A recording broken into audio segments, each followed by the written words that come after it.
Hi! So AEW Dynamite was last night, and, as per, we're going to go through it and talk about it, because that's just what I do, apparently. So the show opened up with JR coming back. I thought it was going to be a whole segment. It wasn't. It was just a welcome back, JR, and he joined them back in commentary. The crowd was really hot for him. It's his home state, so that was nice to see.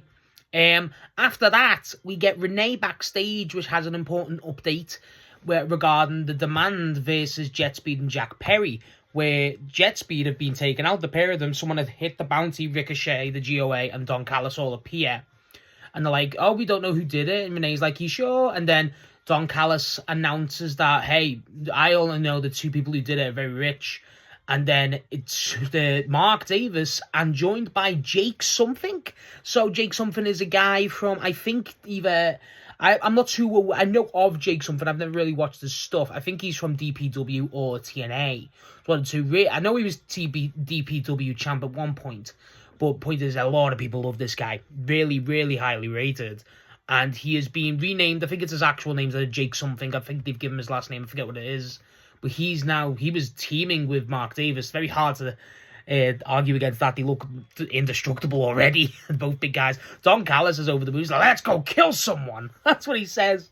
So they've signed Jake something. Big deal for a lot of people. I'm not aware of the guy, so I'm looking forward to seeing more of him. But yeah, point is, they took out Jet Speed, and now we don't know who's tagging with Jack Perry for his match against the Demand. So it's a surprise trios match, essentially. Jack Perry and two unknown contestants against Ricochet and the GOA. Looking forward to it. Obviously, I know what happens now, but, I'm going back to my this morning brain. So after this, we got our first match of the night, which was Jon Moxley versus Shelton Benjamin. Now, I will say Jon Moxley, this match had been hyped up from last week, obviously. I thought this was really good. MVP joined JR and everyone else on commentary. What was great was Shelton just instantly... The obvious game plan was attack Moxley's leg and just throw him about, and that's what Shelton did. There was no real overcomplications to it. Moxley did well, obviously. Moxley was going for a lot of chops, kicks, whatever. A lot of dives, actually, as well, I will say. But Shelton looked really good. Shelton looked quite explosive too. I have this theory in my brain, I say it in every predictions that involve Shelton, is the guy is 50, he can't go. The guy should not be 50. The fact that the guy went this long is insane. Jon Moxley, again, so he does a brilliant cutter. It was a cutter, and there was another one, like, I don't know what exactly it was off the top of my brain, but the stuff that Moxley does pull out, he looks so sharp here. He looks so sharp. And again, it's mainly the chops. That Shelton's kind of eating them a lot of the time, but obviously Moxley, you kind of hard to go against that guy. But again, a lot of stuff. It made this felt like a big show up for Shelton. Not that he was on top, but it was a very competitive match. The strength was... Jon Moxley's a massive guy. The figure of the guy is insane. But again, someone like a Shelton Benjamin, it's quite mad because Shelton makes everyone look small, so kind of really impressive. As a match, I thought it was really good. I thought it was worth the hype. The match was going on. I thought it was for the belt. It was an eliminator, so there was all a chance that Shelton could have won, and obviously that would have led to a match for the belt. But with Shelton here, they go down to the wire. Both guys get locked. A lot of like, not head injury, mind you, but you know what I mean. A lot of attacks everywhere. Shelton does go for a lot of ankle locks against Moxley. A lot of just basic stuff by Moxley, but also effective. Sort of scrappy stuff. And a lot of, again, the main thing going about it was, obviously, Moxley goes a lot of time, not in the air, but you know what I mean, off the top rope and stuff. But then Shelton's just strength of just throwing Moxley about never really ceases to just stop. Shelton basically has the match in his hands. Even MVP screaming, go for it, go for it. And the match is going closer and closer to the wire with the last minute. So I'm thinking it's going to go for the draw, and it doesn't. Moxley gets the surprise roll-up win, essentially. And Shelton looks bewildered. At the start of the match, Shelton goes out to shake his hand. Moxley slaps it away. So Shelton's like, okay, I'm just going to launch you everywhere. And then after the match, because of such a show out, Shelton and Moxley goes up to Shelton, shakes his hand. So there is respect shown, which I did like. The match was excellent. The match really was. This was... I don't think it was my match of the night, but it was certainly really fun. It was a great opener. We didn't get a further tease for what we're getting next from Moxley, but whatever they're doing, Josh Alexander followed by Shelton Benjamin. I mean, what it's hard. Like, I'm not gonna say it's hard to follow, but you know what I mean. Like, they are two incredible defenses already, both great matches. So whatever they do, I'm all for. Great match, really solid, really great way to open Dynamite. After this, we got Darby backstage, just walking around looking for, basically, it looks like he's looking for Pac. Just no real words, just looking around. Then after that, they talk about Tanahashi's retirement briefly, saying in New Japan, obviously Tanahashi wrapped up his career involving AEW talent, Okada obviously, and then, you know, showcasing Ospreay, Kenny, and Jay White all coming out, and Kota. So just giving a bit of a mention and a bit of a acknowledgement towards Tana. I always like that. After that, we got a hype package regarding what happened with MJF's, again, original title win and promo, and then obviously Kenny being involved. They're announcing Kenny returns next week, but also just that basic Kenny hype package, which, you know, we're always happy to see Kenny, so never gonna complain. So after this, we have Jack Perry versus The Demand, with Jack Perry having two unknown partners. So The Demand make their entrance, and then it's followed by Jack Perry on his own, and he looks around and he's like, oh, I've got no one here. And then they play the Tron, and it just starts playing, and I think everyone realized it. It goes, Super Kick Party! The Bucks are back in their old school presentation, where they're a lot more bright with the tassels, not EVPs, obviously. Stuff like, truly back to being faces old school Bucks. Really nice to see. As soon as they enter, it was nice to see the Bucks and Jack Perry team again, because when Jack was part of the Elite, it was mainly because Okada was there too, so it was mainly Okada in the Bucks. But Jack and the Bucks really work, because Jack's not the same as the Bucks, mind you, but he's very good, so it works. They're very similar in profile. As a match, it was just the first part of it was chaotic. I mean, the Bucks and Perry run down to the ring, it just starts going all mad. Obviously, Ricochet is the standout. Ricochet goes outside in the ring, and he's just wearing... they're outside the ring, I think it was Perry, and Perry goes for Ricochet, and there's a guy outside the ring, and then it cuts to Ricochet. Ricochet's got the guy's black hat on. Perry hits him, and he goes, tips the cap, then goes down. Like, what the hell? He's just on some shit. But then... the match itself just ceases to be chaotic. The Bucks are really going for it, showing how good they are, doing the whole... just showing why, in my opinion, the best tag team of all time. Just, again, how the speed of this match was insane. There's no real low points in it. There's no real... like, every match normally starts off with a lock-up and stuff. There was none of that. It was pure, just a million miles an hour, go, go, go, which you expect from the Bucks in a Ricochet type of match. But it was just nice to see. It was very refreshing to have. This is, honestly, one of my favourite TV matches I've seen in a while. Not that it was incredible. This is my match of the night, definitely. But also, it was just nice to see. There was no real low points. It was never slowing down. It was just go, go, go. Don't get me wrong, it doesn't keep the same speed, but it's still quick. Again, Nick Jackson's the best. Nick Jackson Hot Tag is the best wrestler of all time. I'll go argue with a wall. But in general, the match was great.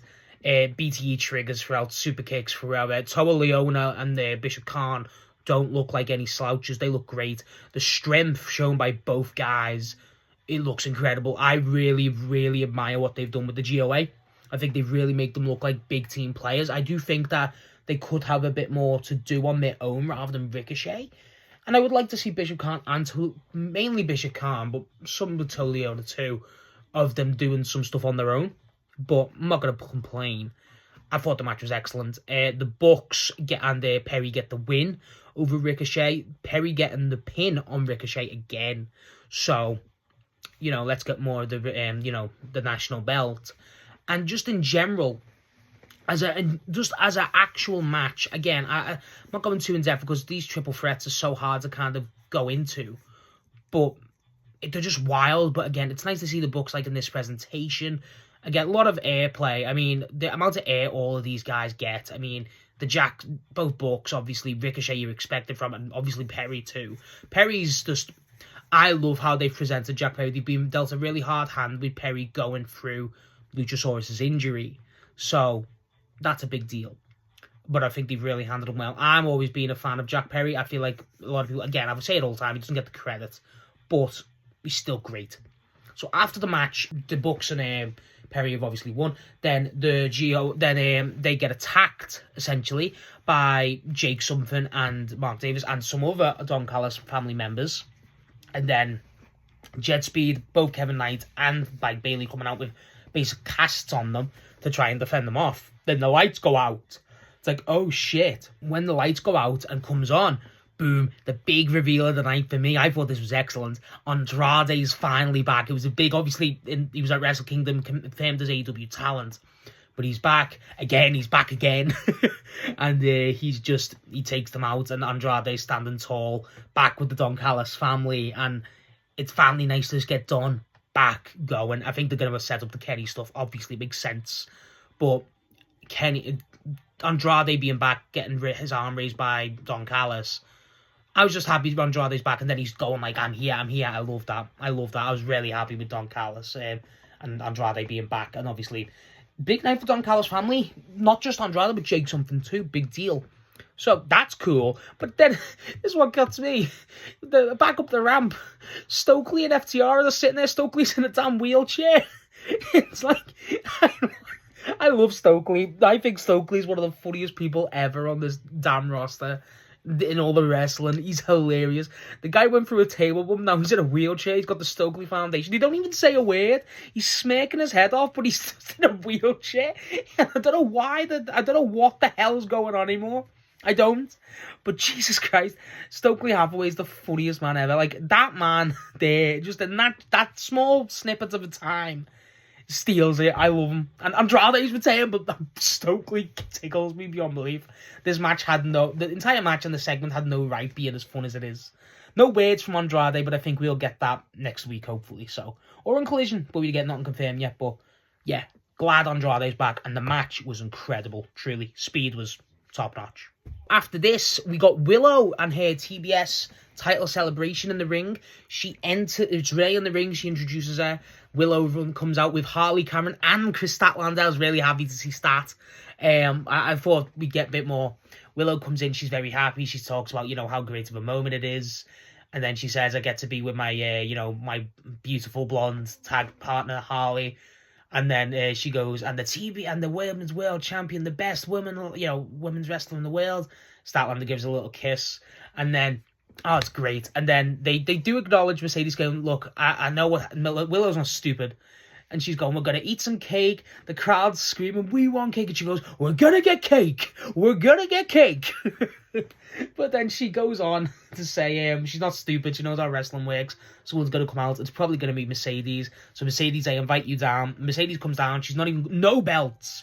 Not that she's not got any belts more. She's still got belts, but no belts at the minute. It's the first time we've seen Mercedes without belts in a while.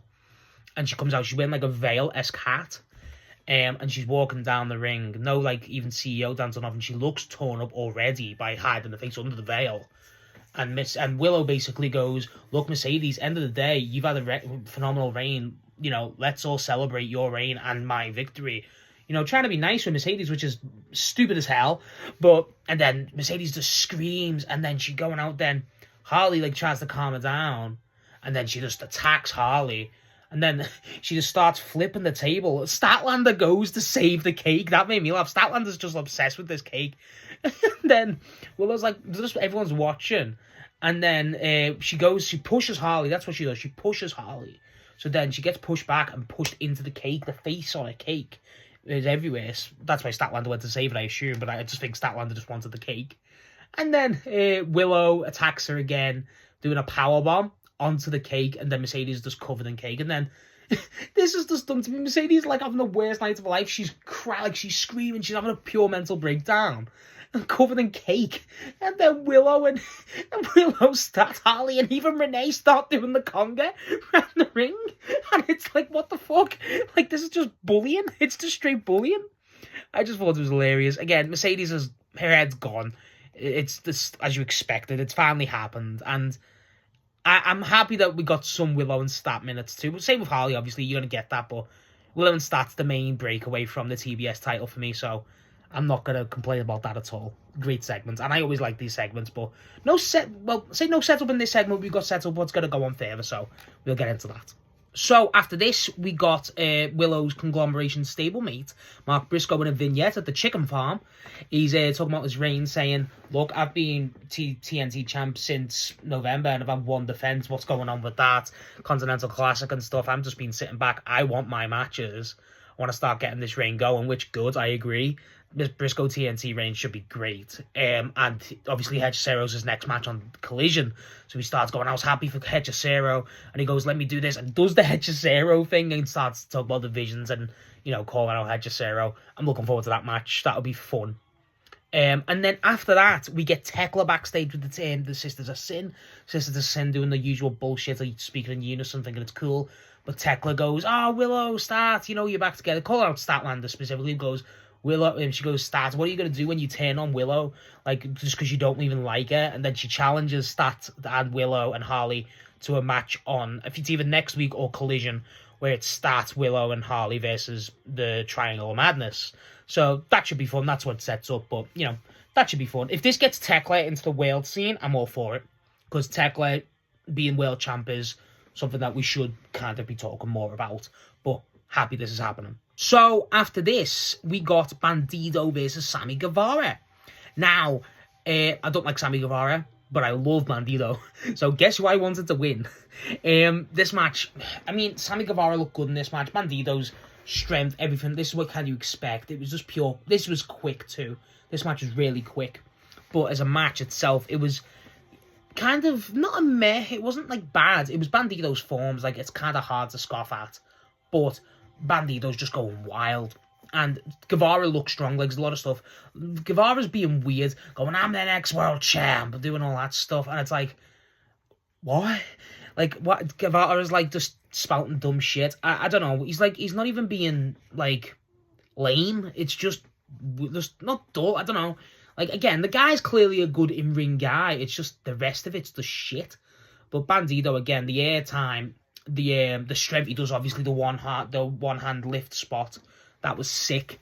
But Bandido, just again, the guy that steals the show. I love Bandido so much. And yeah, the match was good. Bandido getting the win over Sammy Guevara. But the main thing to come out of this match was that after it, MJF interrupts. As soon as Bandido gets on the top buckle to celebrate, MJF's music hits and he comes out with the translator. And the promo that ensues, MJF going, Bandido, he goes, I think you got it, kid. I think you got it. Speaking down to him like Bandido wasn't older than him. And then he goes on to say, you're a great luchador, but at the end of the day, I've sold out the Arena Mexico twice. I've beat whoever that guy Mystico was.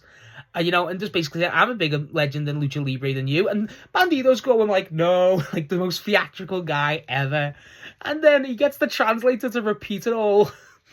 And then MJF starts spouting more shit because obviously Bandido won the Dynamite Diamond ring.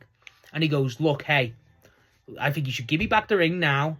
And then we won't even have the match because I'll just crush you. That's what he says. And he goes, hey, and if you do that for me, all fair enough, I'll go back in the back. I'll go back in the back and put over. We have a match in the future in 10 to 15 years. And it's what? So then he gets the translator to repeat it to him. And Bandido just puts his hand in the face, grabs the mic, and just goes up to MJ's face and goes, I speak English, and it's pop. I love that. Oh, I loved it. It very much reminds me of the Takeshita promo a while ago. I love that Takeshita promo years ago with MJF's first reign, where he goes, kiss my ass, after MJF's going, we speak American, okay? I love it. And then he basically, obviously they challenge each other for the match. MJF goes up to him, does the low blow. And then, so Bandido's down. Then the guy's holding Bandido back. Bandido reverses it. And then pushes MJF into him. Then the guy gets basically thrown away. And then Bandido does the low blow to MJF. MJF's out the ring at this point. Bandido's going nuts. Because when MJF done the low blow to Bandido, he took the Dynamite Diamond ring off Bandido. So then after it, Bandido takes it back. And then he looks down, and the world belt's there, and he slowly looks at it, and he's like, no, and everyone's cheering. He's like, me? What, me?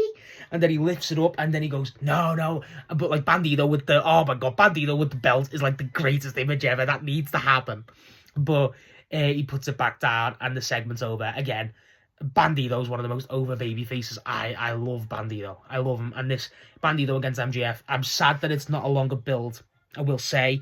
But I get it. It's a great first defense for Max. It'll be a great match. This is one of my most anticipated matches for a while, and I really can't wait for this. I think MJF and Ring, especially against Luchadors, obviously the Mystico match being the greatest example, is phenomenal.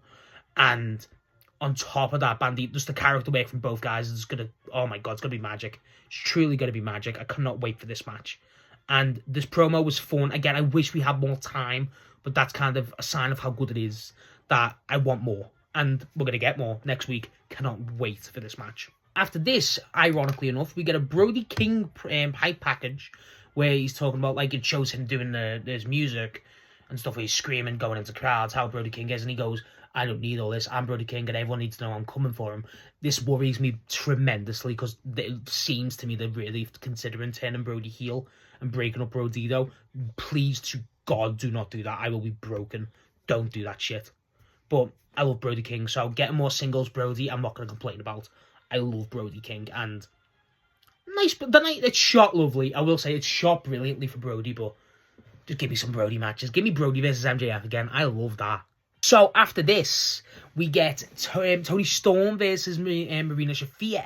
Now, when Tony and Marina come out, they have the match. It's just fine. It's very dull for what you expect, but it's definitely building something more, which was expected. The match is fine. You know, Tony does a lot of stuff. Marina gets, honestly, most of the stuff in. They are on commentary. He's funny throughout the night. But for this match, he goes, Mother's Milk. That's one finisher. How'd you lose? Mother's Milk. Like, he's just saying it. It's like, what the hell? It's the barbecue sauce tweets all over again.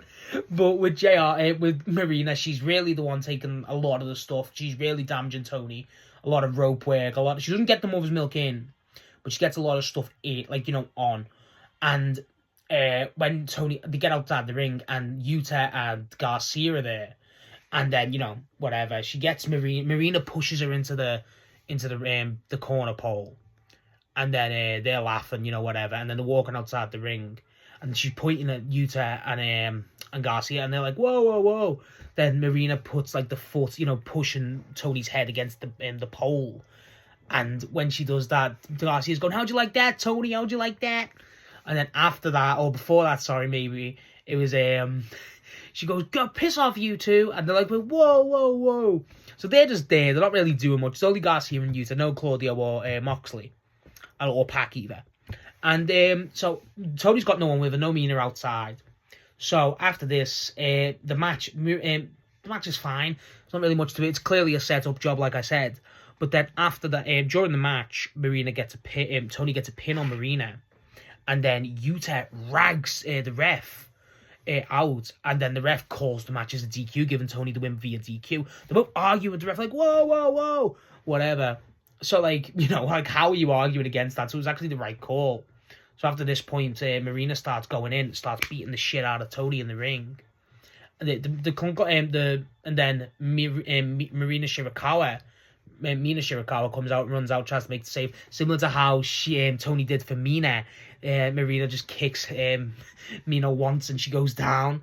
Then the conglomeration come out, mainly Roddy, and Roddy comes out with Cassidy's music hit, so they scare everyone else off. Luther's there too, and then Claudio comes in and, like, starts fronting Roddy, but then they all get ragged off. But then Cassidy walks down. And then he's not even bothered. And, like, everyone's looking at Cassidy, obviously. Because in the match, actually, I should say this, Marina's mocking Tony and Cassidy stuff by dancing with Tony while beating the shit out of her. I thought that was fun. And Cassidy lifts up Tony and, like, holds it tight. You know, playing into the romance thing. And then he lifts up Mina Shirakawa too, and does both. And he's basically got both of them there, and they're both grabbing onto him. It's like, what the hell? Luther's pointing at him like that shit. Oh, it's funny as hell.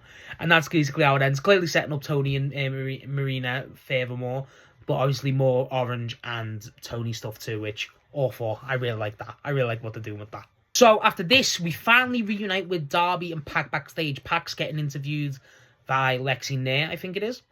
And after this, Pac's getting asked about Darby, saying, look, Darby's asking for a match. And he goes, hey, look, me and Darby are 2-1. I'm 2-0. Like, that's basically how it is. I've got no interest in that. I basically want to do my own thing. Darby comes up and goes, no, Pac, I've had enough of this shit. I've beat all of them. I want to beat you again. And Pac just goes, no, Darby, like, I'm not interested. volley on, lad. That's what he says to him, his thick ass accent. And, Pac, I thought this Baxter's being straight up. I don't want the match. I'm not being rude. I just don't want it. I beat you twice. I don't need to prove it again. So then Darby just attacks the guy, starts ragging him everywhere, and then gets his leg in the door, and he goes, accept the match, Pac, or I'm going to break your leg. And Pac goes, fine, and it's like, we're hanging on Darby just being a heel at this point, but whatever. And then basically we're getting the match again, which all for, but it was just wild to see Darby act so heelish and Pac be so, not chill about it, but, whatever. Pac, he does that and then runs away because the Death Riders come. Claudio walks in, looks in the door and walks out. It's like, what? But basically, yeah, that's kind of it. Pac just gets attacked for declining a match. Not really fair, but whatever. So, our final match of the night was Hangman and Swerve versus Hook and Hobbs in a lights out match, which was not a steel cage, just a lights out share, basically, where it's not AEW aren't responsible, clearly mirroring what they did for Swerve Hangman 3. Now, I think, so Swerve and Hangman both enter through the stands again. I will say, I feel like this shouldn't have been a lights out. I feel like they've done that just to make the comparison. I feel like the main thing with this match is Swerve and Hangman work well, and not really a lot of teamwork, but there clearly is. There's not a lot of complaints, but a lot of things that didn't make sense to me. The main thing about this match is they make Hobbs look excellent, and I've really realised that recently. The way they portrayed Hobbs as of late has been excellent. He really looks like a true powerhouse, ironically, but I really liked it. I liked how he handled Hook's obviously got a lot of bit of shitty play, being a bit pesky.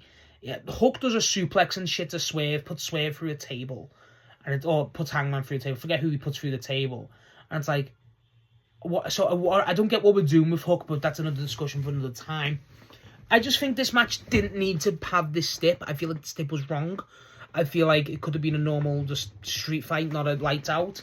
It makes sense towards the end, but there's no blood, there's no real nasty shit. The main things are, Hangman and Swerve. I will say the later end of the match gets some great spots. But the first match, it's just the pair of them going individually, some tag moves, whatever. Hangman looks great. Swerve takes a backseat, if anyone. It's more about Hangman, in my opinion. A lot of a lot of kicks, a lot of Swerve's so athletic, so it's kind of hard to say Swerve's doing anything lesser, but Swerve gets a lot of targets and getting taken out a lot. But the main thing for me was, Hobbs,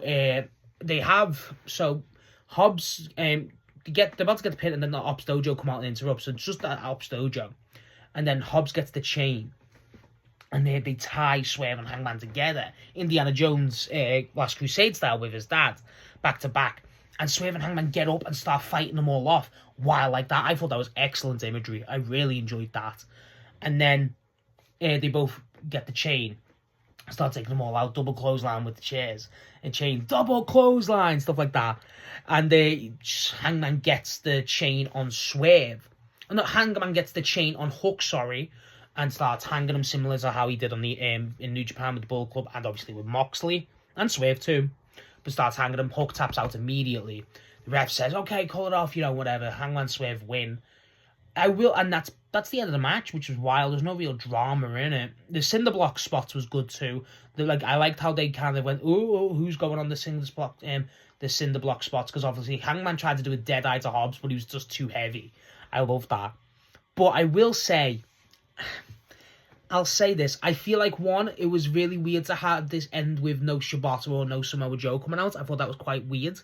I feel like that was a necessity for this match, and there wasn't any, especially just Shibata. I feel like that was needed. I assume Shibata's in Japan with their Tana, so I kind of get that, but neither of them was a bit weird.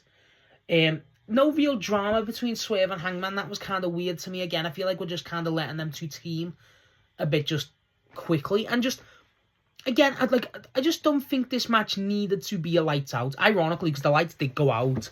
Weirdly, and apparently that wasn't planned. I think that's funny as hell. But I just didn't get... I got it. I got what they're trying to do. It's just, it didn't feel like one. And it's not even because of the high bar these two have set themselves. It just didn't feel necessary. And the Hook target was good. I just feel like, I don't know. I just feel like this lacked something in terms of, if you're going to do so much focus on the story of these two teaming up, I don't think it should just be, okay, yes, and we can just team up. I don't think it should be like that. But the match was fine. The match was good. It's not Swerve and Hangman's best.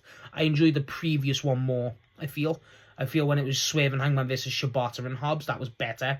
But obviously Shibata is 4 or 5 times the wrestler. A million times wrestler the Hook is. So they're clearly trying to make a lot of focus on Hook, but in turn they're making Hobbs look much better. And I like that. Like, the basic plan from the ops was Hook's the distraction. Hobbs can take the pair of these guys, and I do enjoy that. I just feel like, again, the stip didn't feel right. The match was good. It didn't... Obviously, it's the way they're going to end the match and the night. Obviously. It was just a bit... Okay, what? I don't know. It just didn't feel conclusive. And I get to the point, but I feel like if they're going to put so much eyes and pressure and, importance on it, it kind of needs to be. Again, no Joe or Shibata is huge to me. I feel like that's a big fumble on their eyes. But I'll trust what they're doing in terms of all this. There must be a reason, so I'll back it. But yeah, that was it. That was it for Dynamite. I thought Dynamite this week was excellent. It was really fun. It had a nice flow to it. Everything stood out. Nothing really... Again, the Swerve Hangman stuff was kind of a me issue rather than it was bad. It definitely wasn't bad. But, there's favour more. A lot of stuff. Again, the Bucks and Jack Perry versus Demand was excellent. Really was. All that match was incredible. Moxley versus Shelton was great too. Bandito versus MJF setup again is phenomenal. They're the main takeaways for me. And yeah, it sets up a lot of stuff nicely. I do. I feel like there's some stuff, again, the Swerve Hangman stuff for me, I'm just not jiving with yet. I like the idea, but I feel like it's more based on the idea rather than the execution so far, so that might just be me. In general, the only things, again, the big complaints I have is where's Takeshita and Fletcher. I get, again, the New Japan stuff. I get that, but that's your biggest takeaway from World's End, and we're not getting none of it, so I think the question needs to be asked by next week now. But whatever, Dynamite was great. Definitely not going to question that. I don't want to sound like I'm complaining about Dynamite, because I'm certainly not. It was excellent. So yeah, that was Dynamite for this week. I thought, again, it was really good. Or truly it was. Some great matches, and it feels like we're just continuing the momentum from 2025 to 2026, which is great for Dynamite and AEW as a whole. I cannot wait for next week. Next week is Maximum Carnage, and obviously Collision this Saturday. But what do you guys think of Dynamite this week? What was your favourite match? And what do you think about Bandito versus MJF? Because I truly cannot wait.